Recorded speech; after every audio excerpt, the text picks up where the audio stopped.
spies, The row over alleged Russian interference is showing no sign of abating. covert operations, Russia's military forces invade Ukraine. rumors of dark influence. One of President Putin's critics lies dead.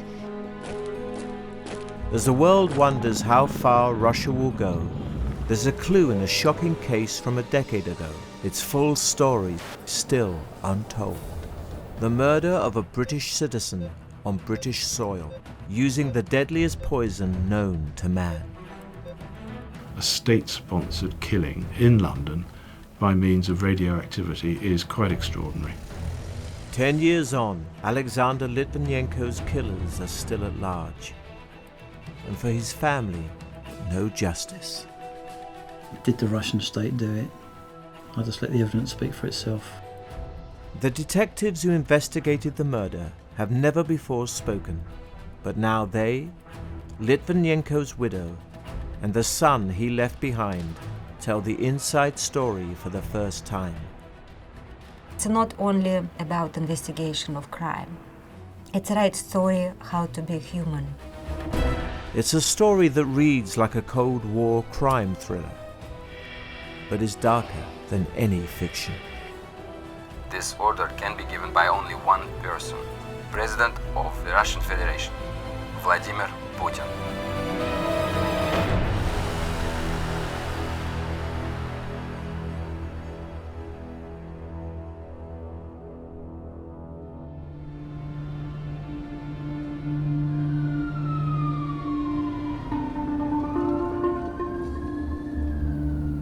I was sitting in my office on the 15th floor of Scotland Yard when an officer came in, and the story he told was quite extraordinary. There was a man lying in a hospital bed in North London who was claiming that he was a former KGB officer and that he had been poisoned. The patient, who'd given his name as Edwin Carter, had been admitted 2 weeks earlier. It was explained to us that Edwin Carter was seriously ill. They didn't know what was wrong with him.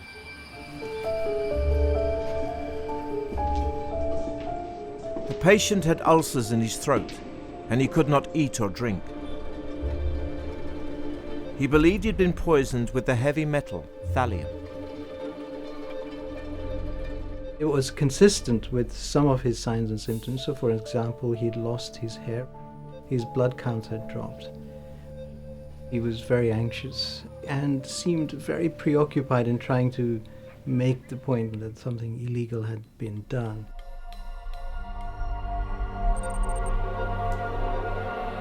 I asked whether they could guarantee that Carter would survive until the following morning, and in the absence of them being able to give us that guarantee, I decided that we should start getting his account. Hello, Mr. Carter. Just after midnight, the police started recording his interview. He began with an astonishing claim. My name is Edwin Carter. I am British citizen. In Russian, I have a name, Alexander Litvinenko. I am former KGB FSB officer. My rank, Lieutenant Colonel. My position, Deputy Head of Section, Top Secret Department of FSB. Of course, at that time we had no way of knowing whether what Edwin Carter was saying was true. Can I ask you to tell us what you think has happened to you? I have no doubt that they poisoned me. All that is remained for me is to prove this with a medical examination. If you can imagine someone who's quite ill, potentially hallucinating, and then starts to tell people and unravel his story that he's not really Edwin Carter. He's actually a former KGB colonel, and he's been poisoned by Vladimir Putin's orders. You can understand that people might have met that suggestion with some disbelief. But Carter did offer the police one concrete lead. The number of a contact he claimed to have had regular meetings with at a London bookshop. On 31st October at about 4 p.m. I had a meeting arranged with a person about whom I really wouldn't like to talk here. because I have some commitments. You can contact the person on that long telephone number. When the police called the number, a man known only as Martin came to the hospital. Martin, an MI6 officer, confirmed the patient was Alexander or Sasha Litvinenko, a former KGB agent now advising MI6 on Russian organized crime. Scotland Yard realized this would be no ordinary investigation. Let's try and understand why he's ill. Let's try and get a story from him. He was still able to talk. Was it a criminal mystery or a medical mystery? Find out which camp it fell into. If it was medical mystery, nothing to do with us. Criminal, we were going to be busy. I born in Soviet Union in Voronezh. I grew up in North Caucasus, it's near Chechnya. After school, I've been recruited to Soviet Union Army. In 1987, I sent to KGB. For 11 years, I've been officer of KGB. I met Sasha in 1993. Very funny, very easy talking, very young looking, very handsome, and very strong. He worked under investigation of very serious crime, but inside of Russia. After 10 years' service, Litvinenko was promoted to a highly classified unit. 1997, I sent to top secret department of KGB. My department has duty killing political and high businessman person without judge verdict. And the last things what he was asked to do, to kill Boris Berezovsky. An advisor to Boris Yeltsin, Berezovsky had masterminded his re-election in 1996. Litvinenko claimed he worked for a secret murder squad tasked with Berezovsky's assassination. After I had this order, I said to my boss, I refused. After this, KGB opened operation case against me and oppress me. I love Sasha for feeling not to stand if he thinks something not right. In 1998, President Yeltsin appointed Vladimir Putin as the director of the KGB, now renamed the FSB. Litvinenko raised his concerns about the abuse of power with his new boss. Sasha said, I'm going to see new director Vladimir Putin. I said, what are you going to say? I will tell him everything what I know about corruption. I have meeting with Putin, face to face. What Sasha mentioned immediately was very soft handshake. I bring to Putin material about criminal inside FSB. Putin took obviously opposite side. Later that year, Litvinenko and a handful of colleagues took the extraordinary step of blowing the whistle on state corruption at a press conference in Moscow. Органы ФСБ стали использоваться отдельными должностными лицами не в конституционных целях безопасности государства и личности, а в своих частных политических и меркантильных целях. When I asked Sasha what might happen with us after this press conference, he said, Marina, we have two ways. One way, they will kill me, and another way, they will arrest me. Litvinenko was arrested and spent over a year in jail. In 2000, he was released and fled the country. I must escape from Russia. We sit in aeroplane, went to London, so it's safe, my wife and son. Ask political asylum.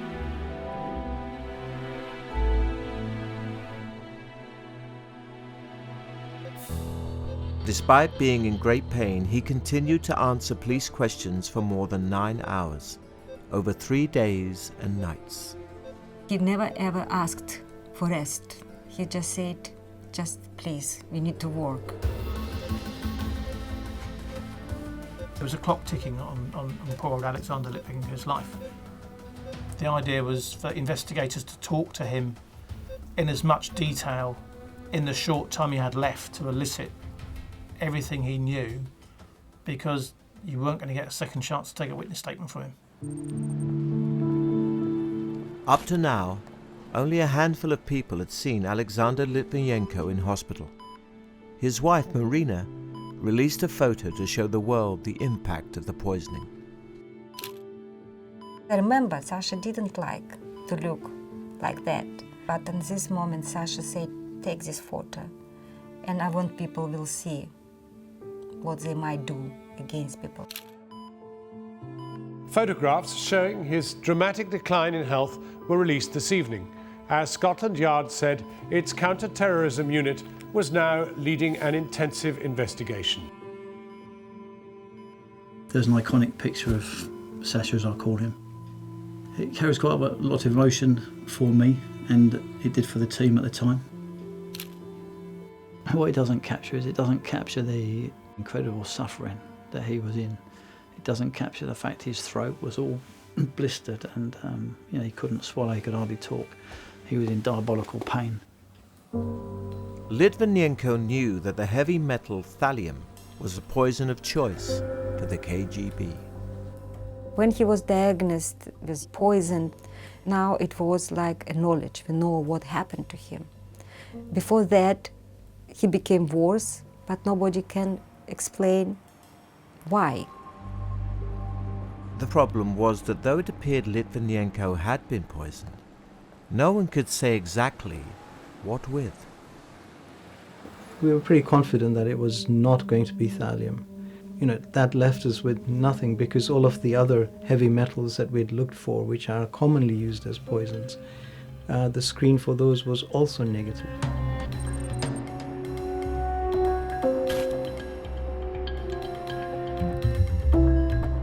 With no medical explanation for Litvinenko's decline, the police sought other ways to move the investigation forward. Post-mortem is one of the most valuable tools in informing murder inquiries. And Sasha was obviously living. And so I wanted to do the equivalent of a living post-mortem on Sasha. Do everything we can as if he'd died, to try and find out, have we got any puncture wounds, look at all his samples, look at everything, examine him head to toe, see if we can find that trigger, that reason that's led to his illness. Could a chemotherapy drug have been given to him? Could another heavy metal have been a culprit? And then the idea of some radioactive substance was discussed. One of our experts said, well, in Sasha's urine, we found a tiny spike of polonium, but it's probably an anomaly in the plastic container. So I'm sitting there, and obviously we've all grown up watching James Bond.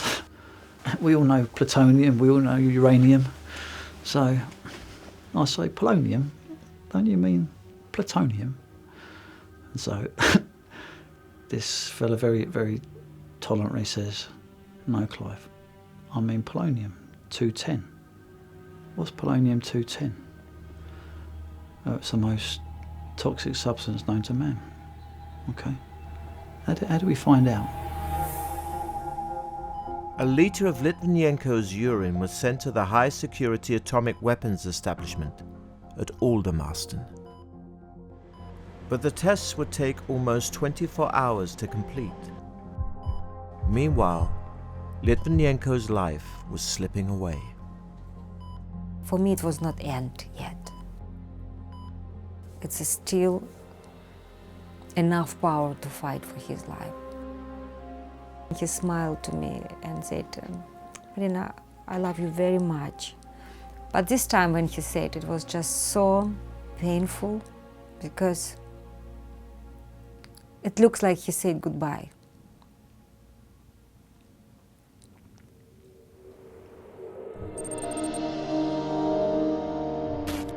Litvinenko had been fighting the poison for over 21 days, and now he was sliding in and out of consciousness.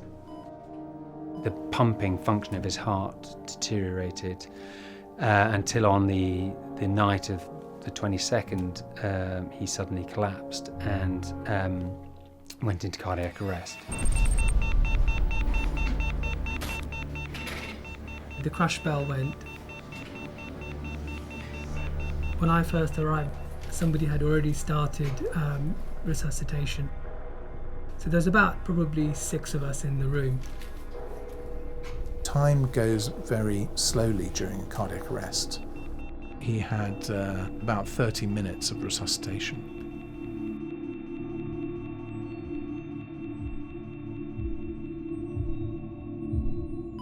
When we get a patient back, it's a good moment. So you've done something right for the patient.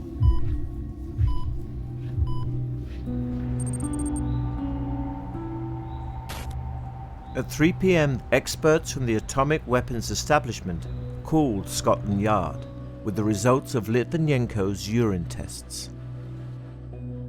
It was a phone call. It's 10 years ago now, but I can remember it. I can remember it like that. It's polonium. It's 1 million times a lethal dose. He's dead. No, he's not dead. He's very poorly, but he's still alive. No Clive. He's dead.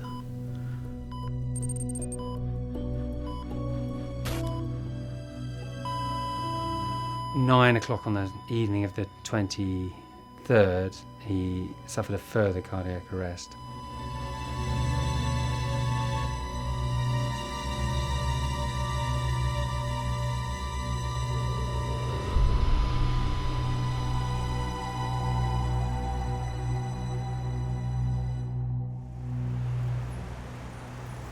We're sorry to announce that Alexander Litvinenko died at University College Hospital at 9:21 on the 23rd of November 2006. I remember it was quite a young doctor who came to us and said, unfortunately we tried everything, but your husband just passed away. I said, can I see him? He said, yes, of course, you can see him. And when we came to his room, Anatoly was with me. Everyone told me my father would get better, he would recover. And then, quite honestly, to me personally, when he actually died on the 23rd, it came to me as a massive shock because until the final few days, I kept thinking that he was going to recover.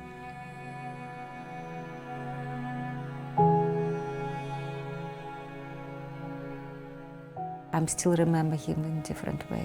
He was very handsome. But more important thing, I could hug him in the last time, I could kiss him, and I could feel his smell.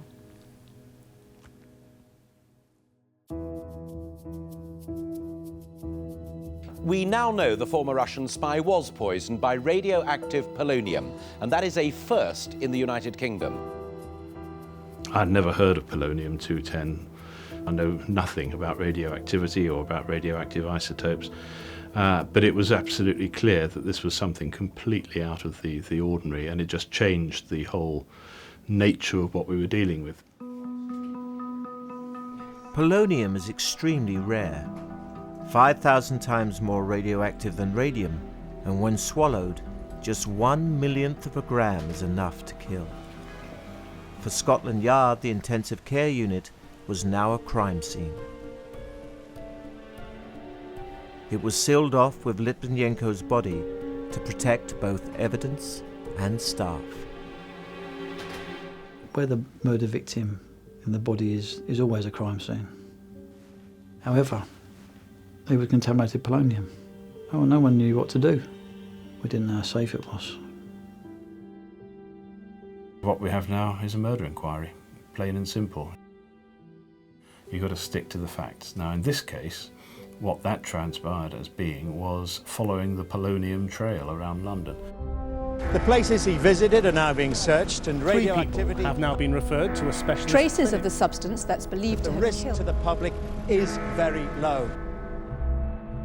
I remember coming out of a Cobra meeting, and there was a whole horde of photographers and reporters outside on the pavement. And I remember a voice shouting at me, "Mr. Clark, are the public safe?" I remember thinking to myself, I haven't got a clue. I don't know. The polonium that killed Litvinenko is very difficult to manufacture. This is something that is made in a reactor, and therefore you have to have access to the products of a reactor. And the place where that is made in Russia is a very high security operation indeed. So it was perfectly clear. I mean, that was a real marker of who might be involved. Смерть человека – это всегда трагедия. Между тем, насколько мне известно, в медицинском заключении британских врачей нет указаний на то, что это насильственная смерть. Scotland Yard now had to work out how the polonium had been brought into the UK and identify the assassin. The clues were to be found in the extraordinary interview Litvinenko had recorded just before his death. I have no doubt who wanted this. This was done by Russian Secret Service. Because I have knowledge of this system, I know that to kill a citizen of another country, this order can be given by only one person. This person is President of the Russian Federation, Vladimir Putin. The focus for me was to look to see who'd had the opportunity to poison him. I was surprised at the presence of mind he had as he was working through the possibilities of the various people that he'd met on the 1st of November. He was working through it very much with a detective's mind. Litvinenko told police that the day he fell ill, he met with an Italian intelligence analyst. Mario Scaramella called to my home phone. Mario said to me, "Alexander, please, meeting."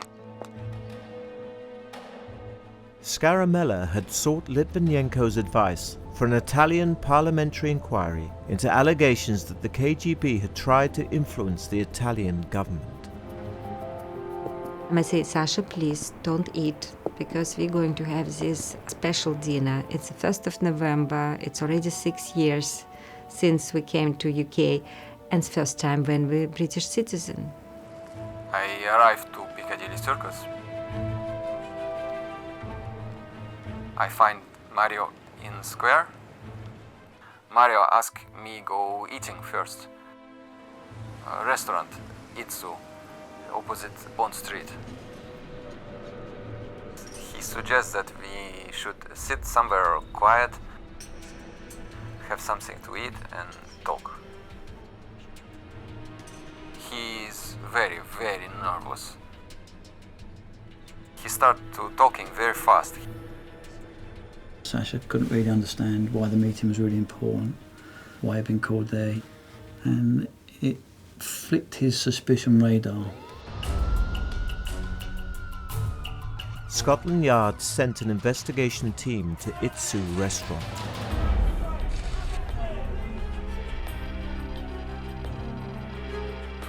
How do you search for polonium? Well, you actually search for it with something a bit like a dirt devil hoover. Because polonium, whilst it's radioactive and it's dangerous, it emits alpha waves. And they only go about that far. And so to detect them, you have to be that close to them.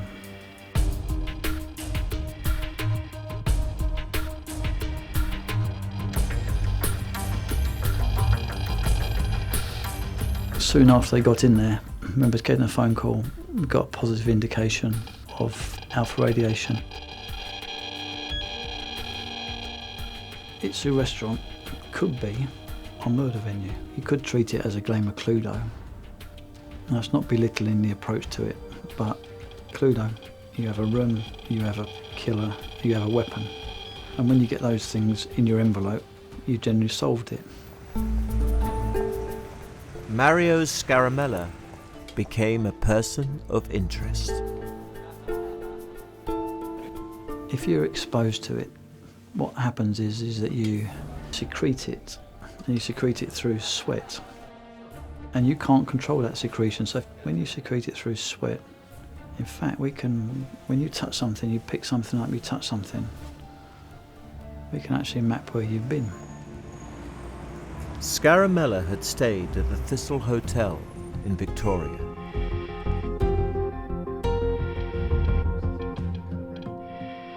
Very quickly we established that the hotel that he stayed in wasn't contaminated, and Mr. Scaramella wasn't contaminated at all. And so, what were the chances of him being involved? They were fairly remote. Well, why is Itsu restaurant contaminated? The analysis, when it was done, goes to show that where Scaramella had been sitting with Litvinenko when they had lunch on November the 1st, that wasn't where the contamination was found.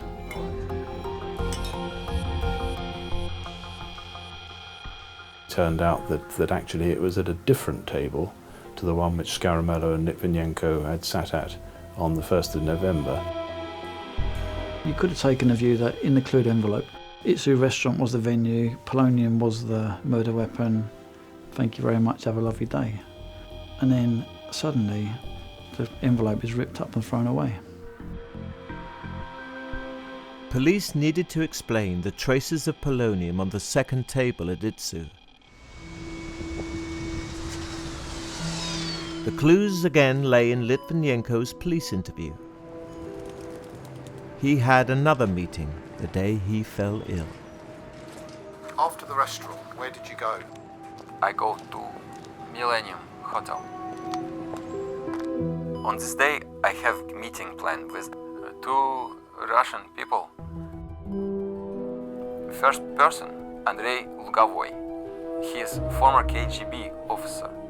He had been bodyguard of Prime Minister of Russia. The second man, Kovtun, he has been Soviet Army officer, maybe second lieutenant, maybe captain. When Sasha was in hospital, and when we talk about his suspicious he might be poisoned, and I said, but who could do this? And he mentioned this meeting with Lugavoy and Kovtun in Millennium Hotel. He has come from the bar and say, Sasha, I am here. He says that he must leave for football match, so we will talk for 10-15 minutes and no more. On the table there is a few cups and also a teapot. I pour some tea from the pot.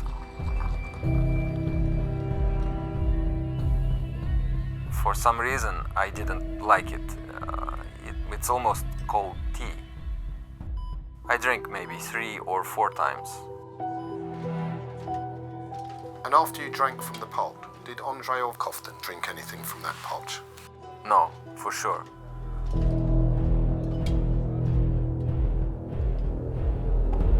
The ingestion, eating something was important, so there was huge scrutiny on this, and if it was polonium it would be definitive. In the end he looked at his watch, he say, my wife is about to come, and he bring his son. He said, this is Uncle Sasha. We shake hands and he go. Police turned their attention to the hotel in Mayfair where the two suspects stayed. Lugavoy and Kovtun were captured on CCTV going upstairs to the gents' toilets. Traces of polonium were found that matched their movements. So we'll go with the hypothesis that Mr. Lugavoy and Mr. Kovtun, they had more than something to do with it. On the 16th of October, Mr. Lugavoy and Mr. Kovtun both came into the country on a BA flight from Moscow. They went and stayed in the Best Western Shaftesbury Avenue. Polonium was found in that room in the bathroom. Then police made their second breakthrough. They discovered Litvinenko had an earlier meeting with Lugavoy and Kovtun 2 weeks before their afternoon tea at the Millennium. The location?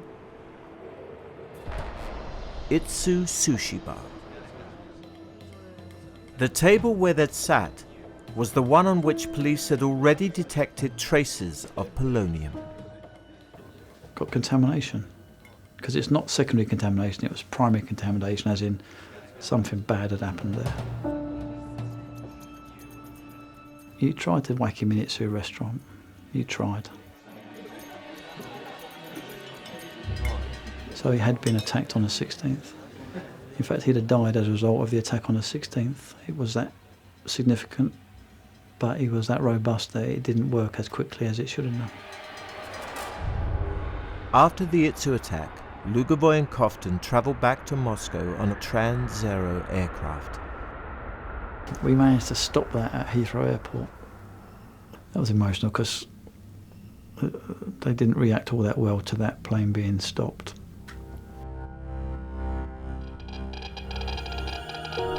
The aircraft was checked. They did find traces of polonium-210. In retaliation for interfering with the Trans-Aero flight, the Russian authorities had placed the tugs that pushed the aircraft back from the stands in front of a British Airways jet at Moscow Airport. So it was this kind of tit for tat that started to underpin some of the political dimensions on this investigation.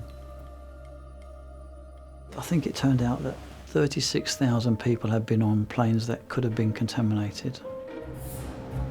Traces of radiation found at 12 different locations, including 2 British Airways planes, in an investigation stretching right across Europe in pursuit of a radioactive trail.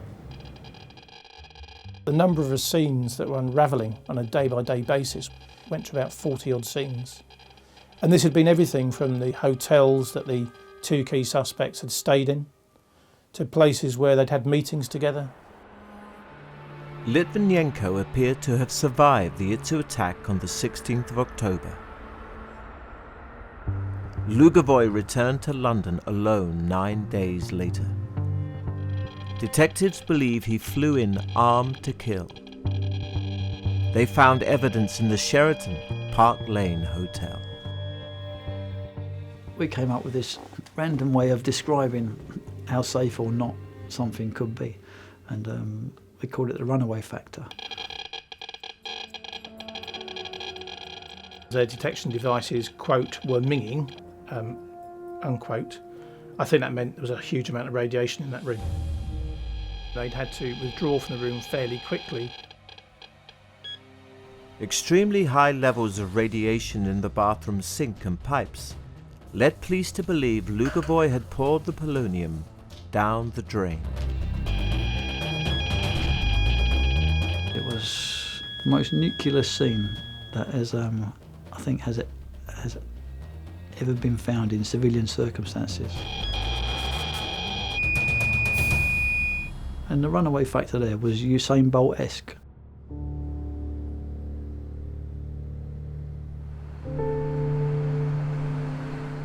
Litvinenko had ultimately died as a result of the attack in the Millennium Hotel. But this may have been the last of 3 attempts by Lugovoy and Kofton to kill him.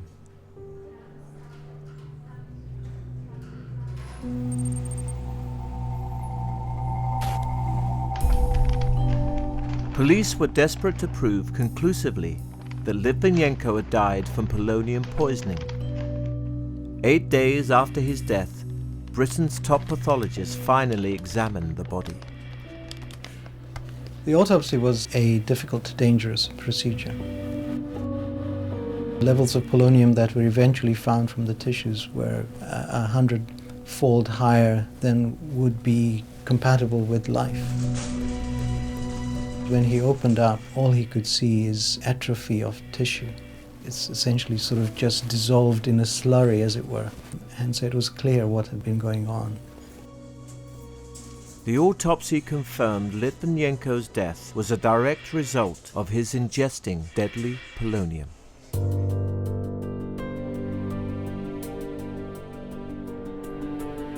From fairly early on in the inquiry, Andrei Lugovoy and Dmitry Kofton became people of interest, and so that is why We wanted to interview them as soon as possible, and that meant sending a team of officers to Moscow to do just that. The conversation with Peter led to the selection of Brian Tarpey. The formal setting for the request tops. Do you fancy going to Russia? I think it was in the toilets on the 15th floor. In walked my boss.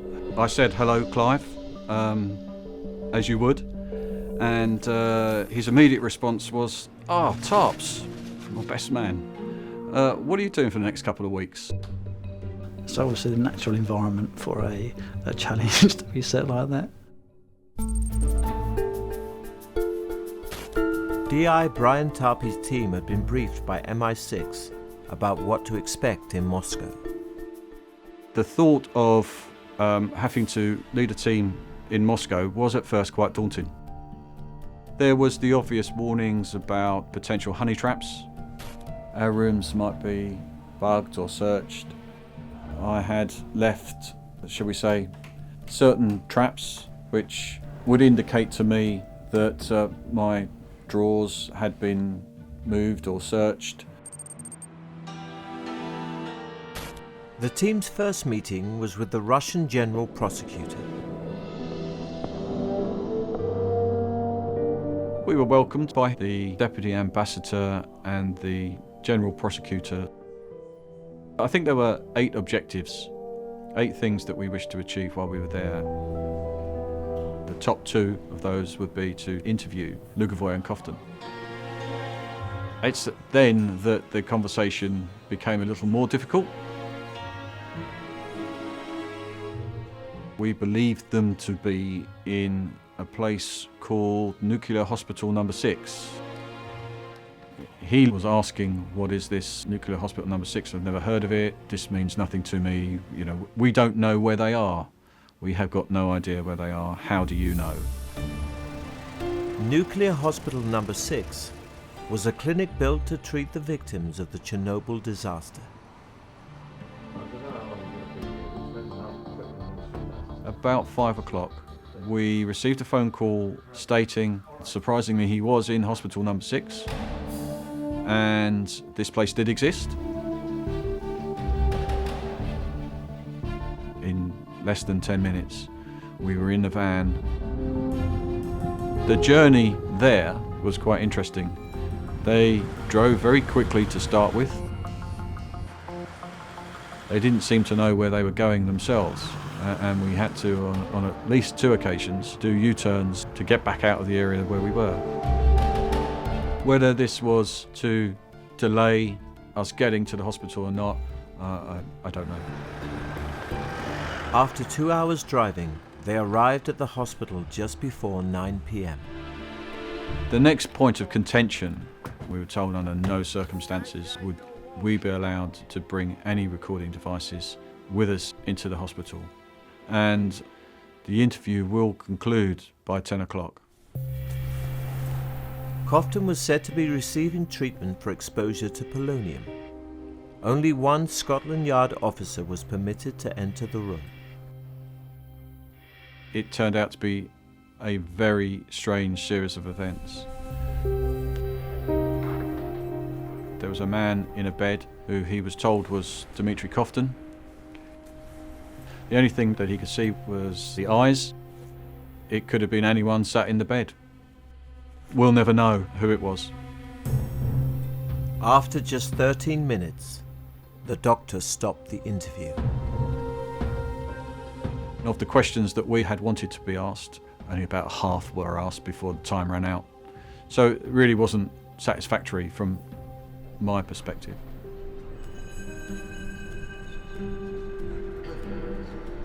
To put it simply, they were messed about. The Russians kept saying we're cooperating, but it was unlike any cooperation that I've ever seen.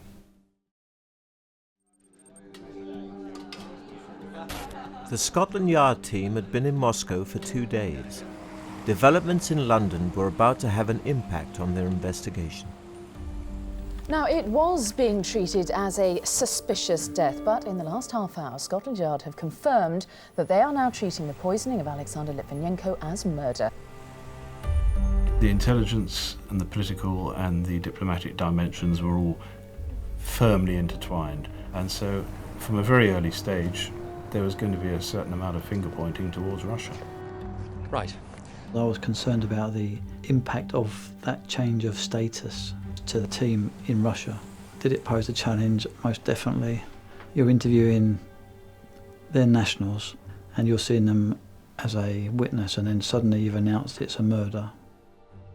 It must have been fairly clear that actually there was a picture was unfolding, which I fear the Russian government would not want us to explore. Потому что с британской стороны мы видим попытку уголовное дело и необходимость профессионального расследования использовать и для нагнетания какой-то политической кампании. Мы против этого, этим должны заниматься соответствующие правоохранительные органы. After 6 frustrating days of waiting, an interview with the second suspect, Andrei Lugovoy, was cancelled at short notice. The Russians also announced that Koftin's health was declining rapidly. Hours after giving evidence to investigators in Moscow today, Mr. Koftin reportedly fell into a coma and is in a critical condition from radiation poisoning. The investigation had stalled, and the team encountered another unexpected problem. I remember one evening my officer was complaining of stomach cramp and not being very well. Early the next morning, I was to accompany him back to the General Prosecutor's office. We were offered tea. I had no hesitation in saying yes, I'd have a cup of tea, please. So I had the cup of tea and we left. I started to feel a little uncomfortable and not wanting to put too fine a point on it. I had the shits. I have no doubt in my mind that we were probably poisoned with something like gastroenteritis. I think that there was a deliberate ploy to weaken us physically because we were the decision makers in the team. It didn't stop them doing what they did. It just meant they had to do it in short bursts. The following day, Tapi and the team were escorted back to hospital number 6 to interview the second suspect, Andrei Lugovoy. Again, we were told that he was a sick patient in the hospital, and the interviews would be conducted there. We were told that we could not bring any recording devices into the hospital, so we were totally reliant on the Russians recording this. The police were also told the interview would be conducted in Russian because Lugovoy spoke no English. When Lugovoy was interviewed, he looked as fit as a fiddle. He wasn't bandaged and was there in his own clothes and probably had only just turned up at the hospital. I suppose I can tell you what I hoped for. I hoped for an account that could give us an opportunity to prove or disprove what they said.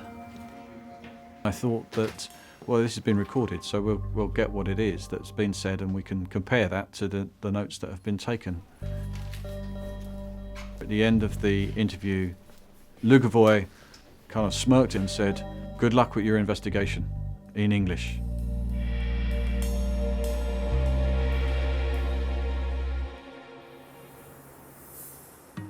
After 2 weeks in Moscow, the Scotland Yard detectives were ready to return home. All that remained was to collect copies of the evidence from the Russian General Prosecutor. They agreed that they would just film the evidence being handed to me. I was presented with a bundle of interviews and tapes. We took the evidence with us back on the flight back to London. The Scotland Yard team arrived back in London the following evening. I was very glad to be back in the UK, and I was equally glad to be able to hand over a bundle of interviews and tapes. The next day, Tarpey received a phone call from Scotland Yard Forensics.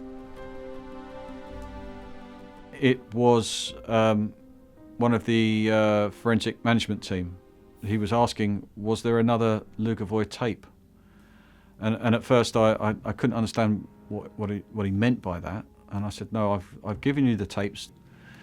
And I said, why?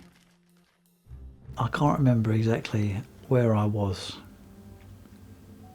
when I found out from TARPs that what was probably the most important output from that whole deployment, it never made it on the plane. The recording of Lugovoy's vital interview was missing from the evidence package handed over by the Russian authorities. I'd been outmaneuvered like a chess piece by the Russians. Was it an accident? No. It didn't tell me that TARPs or anyone else had been unprofessional. It told me we'd been done.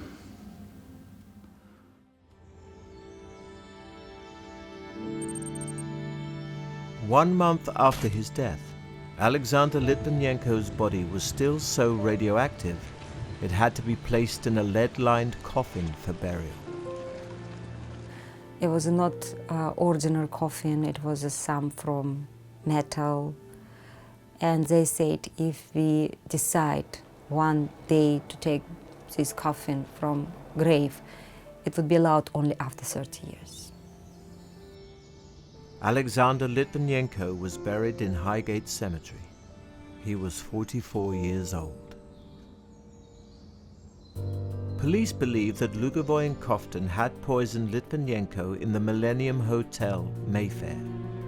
But after being frustrated in Moscow, they still needed to build a cast iron case by proving how the polonium had been administered.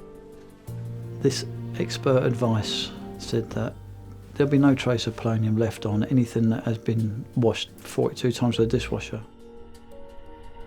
Don't bother doing the teapots, teacups, saucers, teaspoons, because you'll be wasting your time. But all the instincts were, yeah, go on, let's have a go.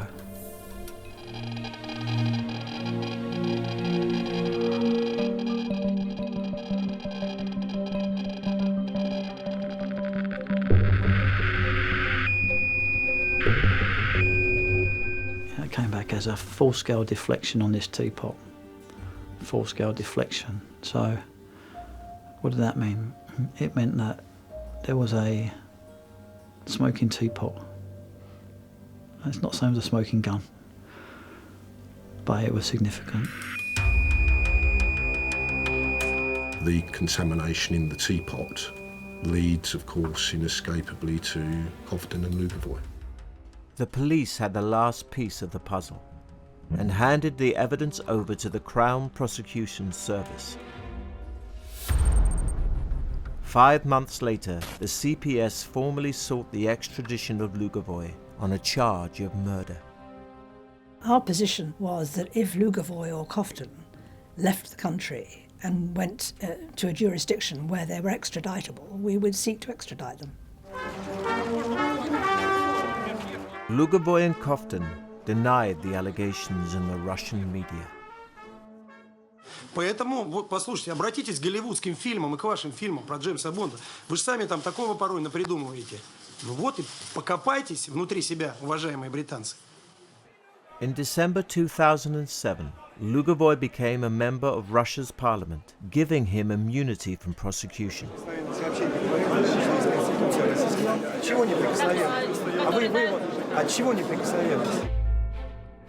The Home Secretary, Theresa May, ruled out a public inquiry, fearing it would damage relations with Russia. But finally, in 2014, under pressure from the High Court, she changed her mind.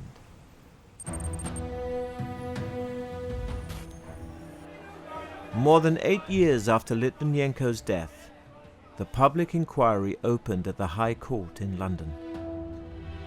For me, it was already like, I've done it. I'm already satisfied.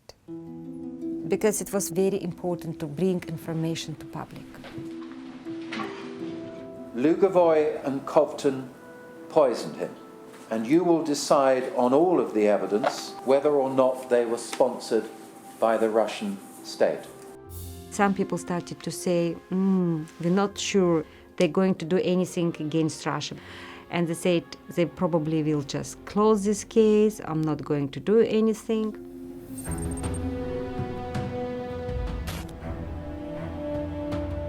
Finally, Judge Sir Robert Owen delivered his verdict. I have concluded that there is a strong probability that when Mr. Lugovoy poisoned Mr. Litvinenko, he did so under the direction of the FSB. I have further concluded that the FSB operation to kill Mr. Litvinenko was probably approved by Mr. Petruchev, then head of the FSB, and also by President Putin.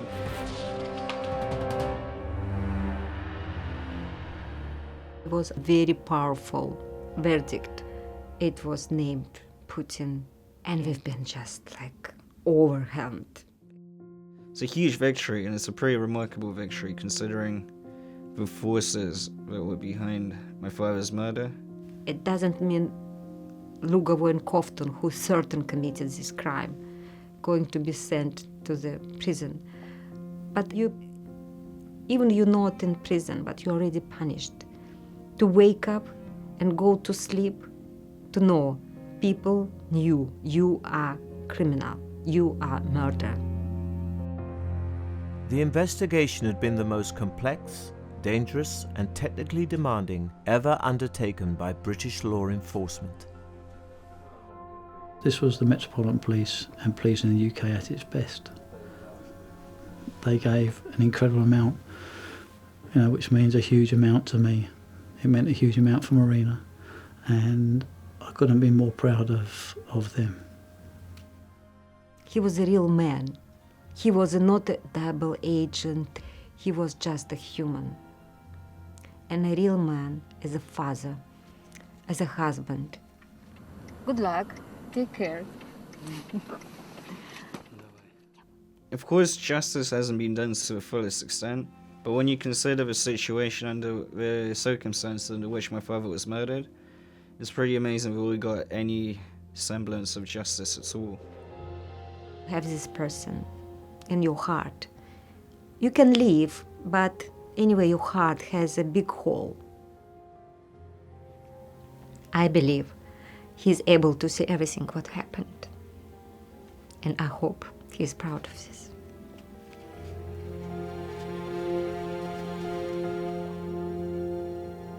Marina now knows her husband's story has been told. And if it is disputed, well then the people it applies to, they can happily bowl up here and have their day in court to explain their story. And that'd be a good day out.